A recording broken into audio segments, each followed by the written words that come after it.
All right, easy stuff. You guys should have did this last year. We have these three problems that are written in logarithmic form. Whoops.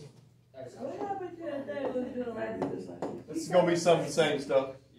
Monday stuff we started on Monday. It's going to be some of the same stuff. You said we're supposed to already done this? I don't know if Coach White's class did this or not. Okay. All right, well look, these are in log form. That's easy to see. It's got the word log written down. I want you to write this in exponent form. So watch how easy this is. You got three numbers, right? In the problem, all you basically have to do is move them around. We start off, this is called our base. We do 125. Make it a bigger number though, a full-size number. Exponent's going to be 2/3. I take the 25 and move it on the right side of the equal sign. That is how you go from log form into exponent form. So the 25 ain't negative? Nope. Right. You don't make it a negative because you're moving it over. In exponent form, you don't. All right, so I showed you how to do number 1. I now need y'all to do 2 and 3. Same way. That's all you do. And that's the answer. That's all right, so second one y'all should have 27 to the 1/3 equals 3. We good? All right, and number 3, we should have 16 to the 1/2 power equals 4. Because the lady's kicking my desk. It's harder. Come on, How can I kick his desk? all right, next page. Everybody good on this one? If you're missing something, you can get somebody's and copy it. I need y'all to copy these 3 problems down. We're going to have like 17 or 18 problems. Okay, so now they want us to write it back in log form. So now, guys, we're just going backwards from what we did on 1, 2, and 3. So 4 is our base, so I know this. I'm going to have to write log base 4 as a subscript. And then the 3 and the 64, basically, they just change places. Log base 4 of 64 equals 3. That's how you go backwards. All right, I showed you 4. Y'all do 5 and 6. And then we'll start some problems where we're solving. Miss Carter's class did not do this last year? No. All right, so copy 7, 8, 9, and 10.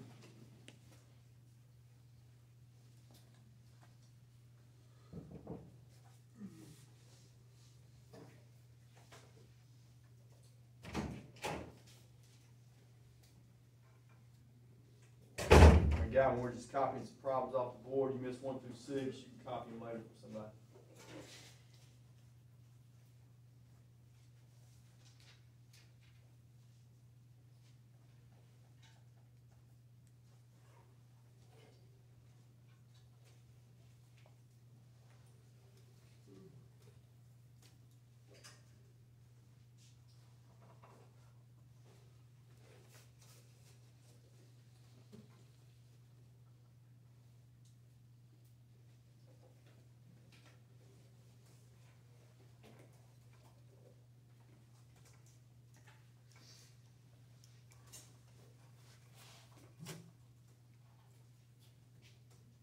All right, here we go. Let's see what y'all got.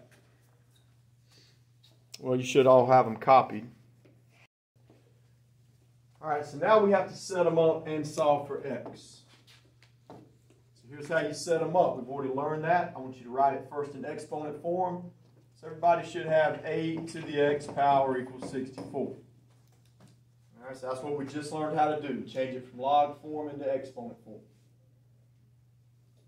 All right, next, the next step, you should already know how to do the next step. We did it Monday. If I want to solve this, I got to make these two the same base, right? Got to make them the same number. So I'll leave that one 8 to the x. What does 64 change into? Yeah, so it's 8 squared. Everybody remember that from Monday? Yes. So what's my answer going to be? 2. Mark out the 8. The answer is x equals 2. So y'all can see how learning this new stuff and learning what we did Monday kind of goes together. All right, see if you remember how to do number 8. Set it up for me as an exponent problem.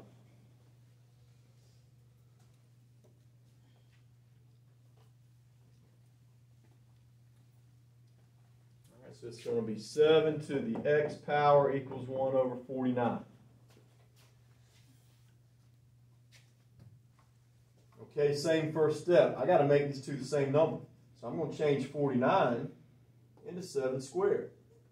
So that'll be 1 over 7 squared.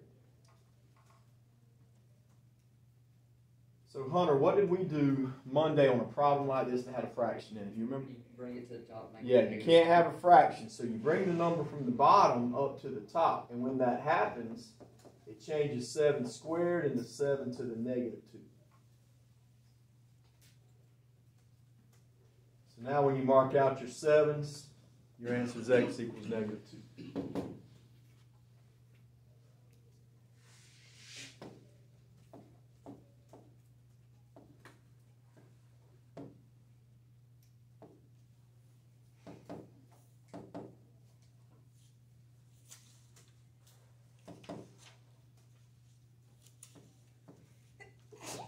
Bless you. All right, let's keep going. Number 9. Luke set it up for me. How do I change it from log form into exponent form? 8x equals 16. All right, so that's just something you got to memorize. 8 to the x equals 16. Now, you should know how to solve that. All right, so what do I do when I have to change both numbers? Because I can't change 16 into 8 to some power. So what did we do Monday if you had to change them both? Tomorrow you look up here, you find them in a column. Look for a column that's got 8 and 16. Right here. So 8 changes into 2 to the third, 16 changes into 2 to the fourth. All right, change them.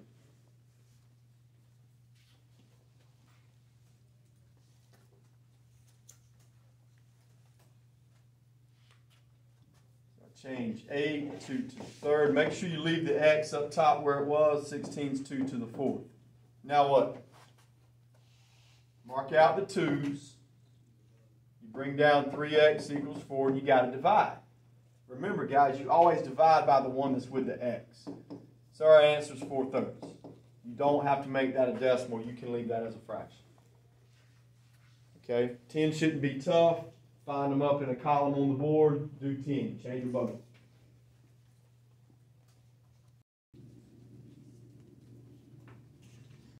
Seven over 2. Let's see if that's right. I'll set it up. 4 to the x power equals 128. Now find them both up here. 4 and 128. All right, it's hard to see, but I added 128 right here. 4 is 2 squared. So I got 2 squared, 128 is 2 to the 7th. Now if you guys have a college algebra class next year, you'll do them all the same way. But the only difference is in college, they won't put these up on the board for you. You'll have to use your calculator and do it on your own. All right, mark out your 2's now and divide. So yes, the answer is 7 over 2. All right, number 12, different problem. What's different about it? What's it missing on number 12, guys? Doesn't have an equal sign. You're going to have a bunch of these Samari with no equal signs. Just put an equals x on the end when that happens. Now set it up. When y'all set this one up, you're going to see how easy it is. Go. All right, let's set it up. So I know it's going to be a to the 1/2 equals cube root of 64. So even if you're going to try to do some of these, the whole thing on your calculator, that's fine, but I still want you to show me some work. You're going to have to write this down. All right, so now look. Every one of these problems, we're solving for the variable. In this one, we're solving for a, right? We've got to get that 1/2 to cancel out. We've got to get rid of it.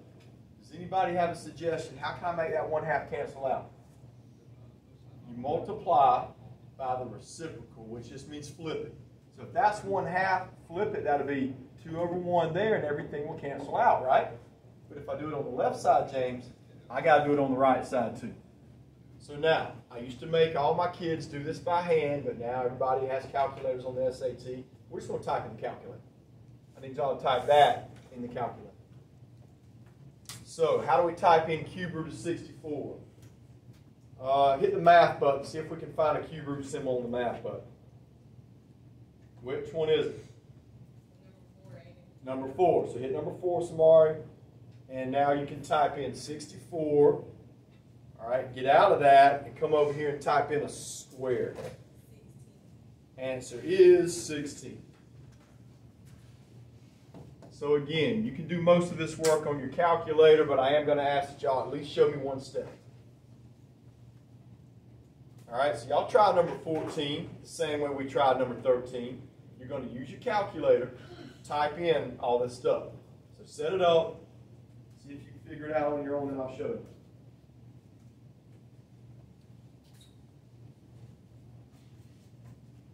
All right, so Samari, how can I make this 1/3 cancel out? I want to get the x by itself. What can I do?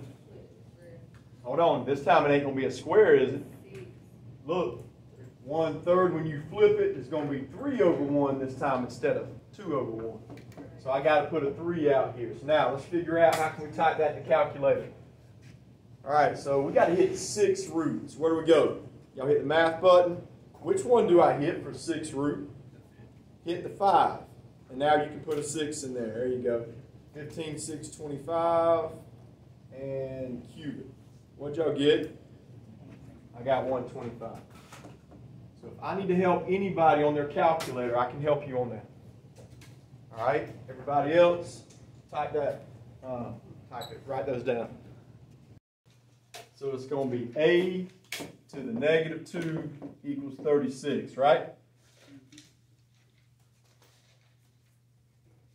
All right, so just like I showed y'all a minute ago, we got to get the a by itself. What did we do to make this exponent cancel out? We did the reciprocal, right? We flipped it. Right now, that's negative 2/1. What's it going to be if I flip it? Negative 1/2. Hey, let's just keep the negative up top. So now all you got to do is type that in. 36 to the negative 1/2. You get an answer.